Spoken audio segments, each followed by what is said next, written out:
그 말씀하신 임차권 등기 그게 요새 핫한 키워드로 떠오르고 있는데 말씀하신 대로 그거는 본인이 이사를 간 걸 전제로 했을 때 벌어질 수 있는 상황인 거죠. 그쵸. 이제 돈을 내가 이 집을 사용하는 대가로 돈을 빌려준 거고 그 돈을 이제 돌려받으려면 나도 동시이행 관계에 있잖아요. 그리고 내가 집을 비워주는 게 일단은 네. 조건이 성립이 되니까. 선불 조건이고요. 네, 그래서 이제 여력이 있는 분들은 이제 그런 방법을 택할 수 있고 이제 그렇게 되면 임차권 등기명령 하면 법정 이자율로 이제 연체액이 발생을 하니까 어떻게 보면 뭐 12% 정도 되는 걸로 알고 있거든요. 그러니까 이제 그 돈만큼 계속 쌓이는 거죠.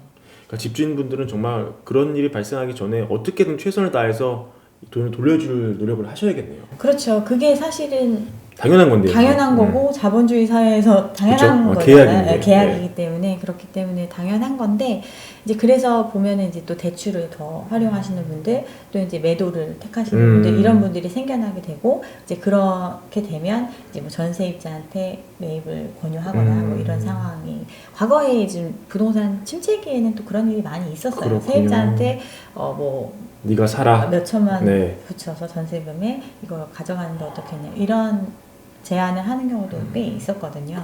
이제 또 이제 그런 상황이 되겠죠.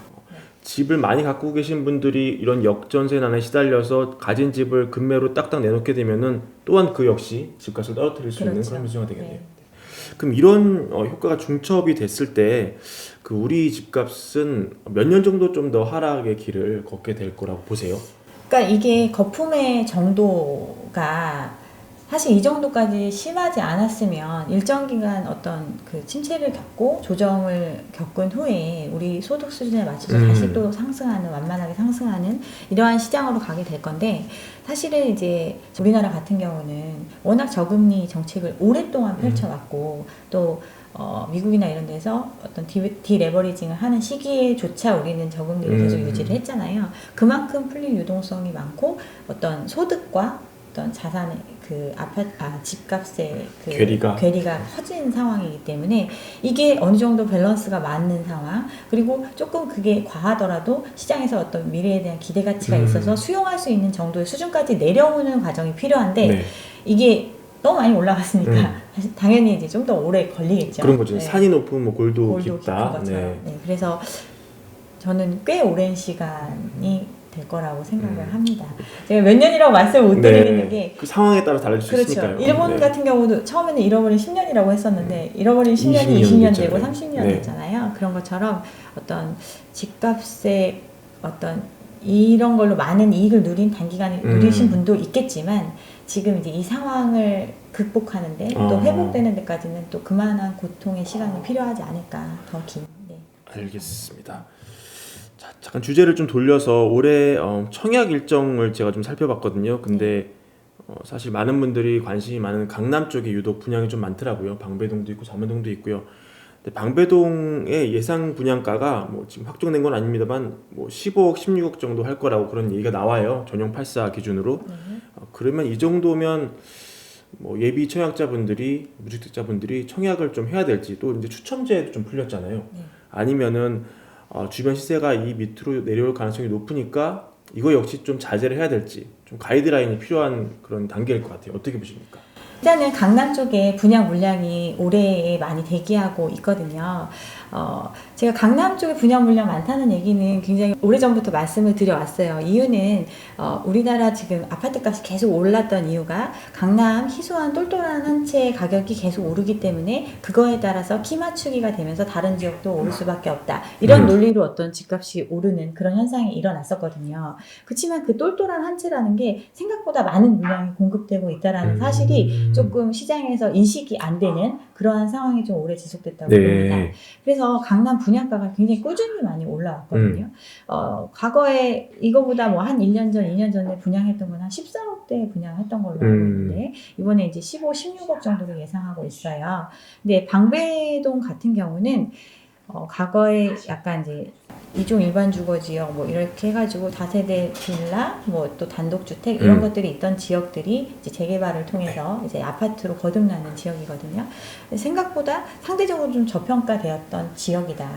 접근성이나 이런 거에 비해서 조금 상대적으로 저평가되었던 지역이기 때문에 개발이 완료되고 나면 굉장히 이제 좋아질 수 있는 지역이라는 데는 이견이 없습니다. 네. 저 같은 경우는. 근데 항상 가격이 문제인 그렇죠. 거잖아요. 네. 근데 또 생각을 달리 해보시면 지금 강남에 공급된 물량이 얼마나 많은지를 생각을 해보면 지금 대부분이 뭐 30억 뭐 반포 쪽은 뭐 30억 이상 네. 40억 가까이 간다 이렇게 호가를 하고 또 이제 재건축이 예정되어 있는 압구정 같은 경우도 이제 그 정도 이상의 가격을 호가하고 있고 지금 새로 개발된 개포 지역 같은 경우도 이제 뭐 30억 지금 많이 내려와서 한 25억 정도 이렇게 수준을 얘기하고 있고 막 이런데 이 물량 자체를 따지면 엄청난 물량이거든요. 그러면 우리나라 소득 수준이나 가계 수준을 고려했을 때 과연 이 모든 집들을 30억에 채워줄 수 있는 사람이 정말 그렇게 많이 있을까를 고민해 볼 필요가 있다는 거죠. 그러니까 상승폭 자체가 내가 지금 15, 16억의 실수요자 입장에서 감당할 수 있고 내가 그게 어떤 거주 비용으로 내기에는 나는 무리 없이 부담할 수 있는 실수요자라면 어차피 최초의 분양가 자체는 떨어지진 않을 거니까 뭐 그런 판단을 하시는 분들한테는 제가 뭐라고 말씀드리기는 어렵지만 워낙 많은 똘똘한 한 채가 있고 그 물량들을 우리 어떤 소득 수준이나 전체적인 상황에서 봤을 때는 다 소화할 수 있을까에 대해서 고려를 해본다면 이게 정말 상승을 그만큼 할 것인지 또는 그 가격을 유지할 수 있을 것인지 아니면 그 아래로 내려갈 것인지에 대한 판단이 필요하다. 그래서 저라면 안 할 것 같습니다. 아, 네. 명쾌한 결론입니다. 네. 많은 설명해 주셨지만 결론은 박간사님이라면 안 할 것 같다. 네.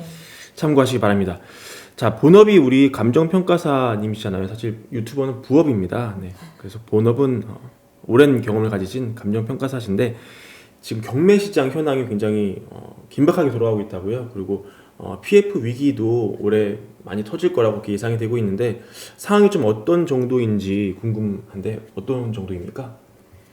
일단은 경매 시장 같은 경우는 지금 굉장히 냉각기 상황에 왔다고 볼 수 있고요. 이유는 이제 경매가 자체가 가장 가격이 오르는 시점에 평가된 그 법사가를 기준해서 지금 경매 입찰이 들어가고 있으니까 당연히 이제 가격이 떨어지는 시장에서는 낙찰가도 떨어질 수밖에 없고 경매 시장에 참여하시는 분들조차 어떤 자기 자본만으로 하시는 분들이 아니라 대출을 활용해서 보통 들어오시는 분들이기 그렇겠네요. 때문에 참여자 자체가 굉장히 줄어들 수밖에 없는 지금 시장 상황이기 때문에 좀 앞으로도 조금 더 어려워지지 않을까. 그렇지만 물건은 많이 나올 수밖에 없는 거죠. 아까 전세 부분에서 나오는 물건들도 있고 뭐 그죠? 이렇기 때문에 주거용 부동산 같은 거 많이 나올 수 있는 환경이고 또 꼬마 빌딩 이런 것들도 사실은 그런 식으로 구매하신 분들이 많기 때문에 특히 더 많이는 레버리지를 썼잖아요. 네, 레버리지도 이제 사업자 대출 같은 거 활용하면 90%뭐 이렇게까지 뭐 나간 경우도 있고 뭐 하니까 그런 것들 물량이 이제 나올 수 있다. 그럼 그 중에서 조금 자본력이 있으시고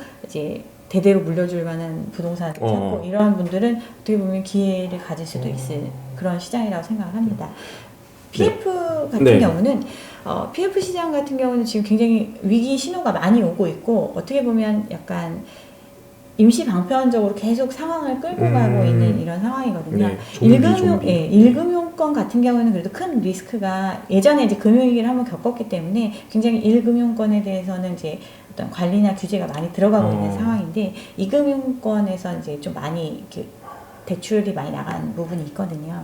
그러면 PF 시장이라는 거는 프로젝트의 성공 여부, 또 프로젝트의 그 결과물에 따라서 자금을 회수하는 형태이기 때문에 이런 부분들에서 차질이 생길 수밖에 없고, 그러면 이제 이금융권에서 이제 빌려준 뭐 금고라든지 저축은행, 증권사 뭐 이런 데서 또 보험사 이런 데서 많은 대출이 나가는데 이들은 이제 대출을 회수해야 되는 상황이 되잖아요. 이제 그런 부분에서 조금 금융 어떤 위기의 신호가 오지 않을까. PF 부실을 통한 어떤 이금융권의 위기 상황 이런 게 이제 좀 전이될 수 있고 그런 게 이제 시장에 영향을 미칠 수가 있고 PF도 이제 여러 종류가 있는데 이제 최초에 부지 매입을 해서 부지 매입 자금에 대한 대출이 나가고 브릿지 본 PF 가기 전에 임시로 자금을 사용하는 브릿지의 대출이 있고 그다음에 이제 본피로 가서 프로젝트가 이제 진행되는 이런 상황들이 있는데 이제 전 단계에 있는 것들은 거의 이제 여력이 되는 시행사 같은 경우는 어떤 상황이 좋아지는 걸 기다리면서 조금 상황을 볼 좋을 거고 좀 그렇지 않은 경우는 이제 매각을 한다든가 정리하는 할 수 있으면 네, 그러면 이제 또 자금력이 있는 뭐 삼성 같은 경우는 현금을 쌓아놓고 있잖아요. 그죠?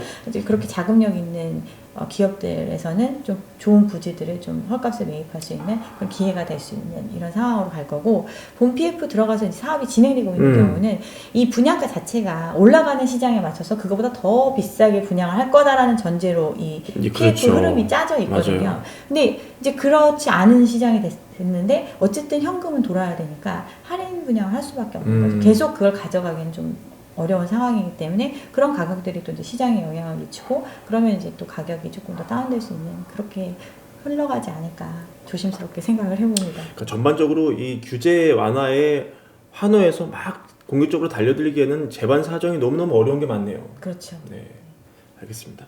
자, 오늘 박 간사님 모시고 좋은 얘기 많이 나눠봤고요. 다음 기회에 또 한번 모셔가지고 좀 다른 주제의 얘기 나눠보도록 하겠습니다. 오늘 나와주셔서 감사합니다. 네, 감사합니다. 네.